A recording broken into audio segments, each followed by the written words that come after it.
2024-এর গণঅভ্যুত্থান পরবর্তী বাংলাদেশে আমরা এখনো দেখতে পাচ্ছি মেডিকেল কলেজ এবং বিশ্ববিদ্যালয়ে অযৌক্তিক কোটাসমূহ রয়ে গেছে।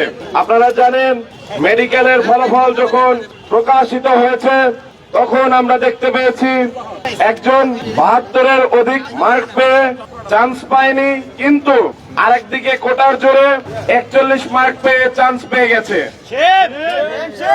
একই সাথে আমরা দেখতে পাচ্ছি যে ঢাকা বিশ্ববিদ্যালয় সহ বিভিন্ন বিশ্ববিদ্যালয়ে এখনো পোষ্য কোটার মতো অযৌক্তিক কোটা রয়ে গেছে। আমরা মনে করি মেডিকেল ভর্তি ইচ্ছুক শিক্ষার্থী এবং ঢাকা বিশ্ববিদ্যালয়ে সহ বিভিন্ন বিশ্ববিদ্যালয়ে যারা ভর্তির ইচ্ছা পোষণ করেন তাদের দুঃখ বেদনা একই। আমরা সেই জায়গা থেকে ঢাকা বিশ্ববিদ্যালয় এবং সর্বস্তরের সাধারণ শিক্ষার্থীবৃন্দের পক্ষ থেকে আজকে মেডিকেলের শিক্ষার্থীরা যে প্রোগ্রাম করেছেন তাদের সাথে সংহতি প্রকাশ করছি।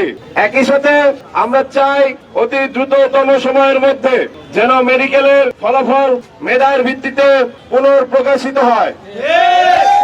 একই সাথে ঢাকা বিশ্ববিদ্যালয় সহ অন্যান্য বিশ্ববিদ্যালয়ে পোষ্য কোটা সহ অন্যান্য যে সমস্ত অযৌক্তিক কোটা রয়েছে 24-এর গণঅভ্যুত্থান পরবর্তী বাংলাদেশে অতি দ্রুত সময়ের মধ্যে সেগুলোকে বাতিল করতে হবে।